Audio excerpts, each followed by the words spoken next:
कौन से समाजवाद की बात करते हैं, परिवारवाद की बात करते हैं, बेवकूफ बना रहे थे। अब पहली बार ये देखने को मिला है कि लगभग 2000 से अधिक संतों को गिरफ्तार किया गया है और पूरी तरह अपमानित किया गया है। यहां तक कि अयोध्या जी में सरयू जी का स्नान करने वाले जो संत ऐसे हैं जो केवल सरयू जी का स्नान करते हैं, उसी का जल का ग्रहण करते हैं, उन्हें वहां सरयू जी का पूजन नहीं करने दिया गया, स्नान नहीं करने दिया गया, जबरन उठा करके बंद कर दिया गया, उन पर लाठियां चलाई गई हैं, पूरी तरीके से अपमानित करके। सबसे पहले तो सरकार ने हमारे संवैधानिक और मौलिक अधिकारों का हनन किया है। दूसरा, जहां तक स्थगन आदेश की बात है, मैं याद दिलाना चाहूंगा इस देश के अंदर सेकुलरिज्म के नाम पर राजनीति करने वाले उन सभी दलों को 1994 में कांग्रेस नेतृत्व की ही सरकार ने सुप्रीम कोर्ट में एक शपथ पत्र दिया था और ये कहा था कि अगर तय हो जाएगा कि अयोध्या में विवादित जो ढांचा था वह ढांचा किसी हिंदू मंदिर या स्मारक को तोड़ करके बनाया गया है तो हिंदू भावनाओं के अनुरूप कार्य होगा। आखिर यह साबित हो चुका है। अयोध्या में 30 सितंबर 2010 को इलाहाबाद उच्च न्यायालय की लखनऊ खंड पीठ की पूर्ण पीठ ने जो फैसला दिया है उसमें तीनों जजेस ने एक स्वर से कहा है कि विवादित भूमि ही राम जन्मभूमि है और जब विवादित भूमि राम जन्मभूमि है तो फिर उसके लिए कानून बनाने की मांग इस देश का संत समाज कर रहा है, कोई पाप नहीं कर रहा है।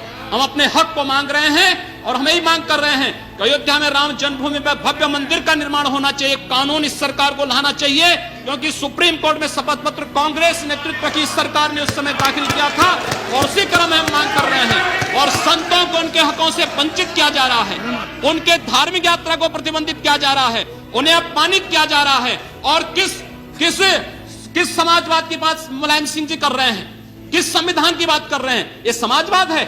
स्वयं राष्ट्रीय अध्यक्ष हैं, इनके 2 भाई महासचिव हैं, इनका पुत्र प्रदेश अध्यक्ष है। कौन से समाजवाद की बात करते हैं, परिवारवाद की बात करते हैं, बेवकूफ बना रहे देश को। ये केवल देश को बेवकूफ बनाने का कार्य कर रहे हैं और बेवकूफ बना करके समाजवाद के नाम पर समाज को बेवकूफ बना करके सेकुलरिज्म की धज्जियां उड़ा रहे हैं। 30 दंगे उत्तर प्रदेश के अंदर हो चुके हैं। मोदिया 1 वर्ष में 30 बड़े बड़े दंगे, हर दंगे में हिंदू प्रताड़ित हुआ है, हिंदू जेल में बंद हुआ है। और ये सरकार परंपरा की बात करती है। किस परंपरा की बात इस सरकार कर रही है? कि आतंकवादियों के खिलाफ दायर मुकदमों को वापस लेना कौन सी परंपरा का हिस्सा है?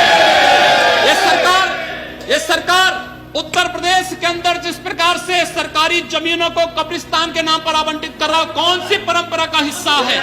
जिस प्रकार से वहां के गरीबों, वहां के पिछड़ी जाति, वहां के अनुसूचित जाति के हकों पर डकैती डला करके ये सरकार जिस प्रकार से जंगल राज कायम की उत्तर प्रदेश के अंदर, आखिर वो किस परंपरा का हिस्सा है? और इसीलिए मैं आज के इस माध्यम से आपसे अनुरोध करना चाहूंगा, उत्तर प्रदेश सरकार ने उत्तर प्रदेश के अंदर हमारी धार्मिक भावनाओं का अपमान किया है, संतों को अपमानित किया है। इस सरकार को रहने का अधिकार नहीं होना चाहिए, इसे तत्काल बर्खास्त किया जाना चाहिए। आपसे मैं ये अनुरोध करूंगा कि भारत सरकार से मैं ये मांग करूंगा, ये सरकार लड़ाने का कार्य कर रही है, यह केवल मुस्लिम जिहादी आतंकवाद को प्रश्रय दे करके हिंदुओं को अपमानित करके संतों का अपमान करना चाहती है। और इसीलिए 84 कोसी परिक्रमा को इसने रोका है। मोदिया जितनी फोर्स वहां लगाई गई उसका दशांश भी मोदिया उसका केवल दशांश भी केवल सुरक्षा के लिए देखी 200-250 संत अपनी धार्मिक यात्रा को शांतिपूर्ण ढंग से निकालते। इस सरकार ने यात्रा पर रोक लगा करके उत्तर प्रदेश के अंदर 10 करोड़ लोगों को पीड़ित किया है, अपमानित किया है, उनको परेशान किया है। और यही नहीं, यह सरकार लगातार हिंदुओं को अपमानित करने का कार्य कर रही है।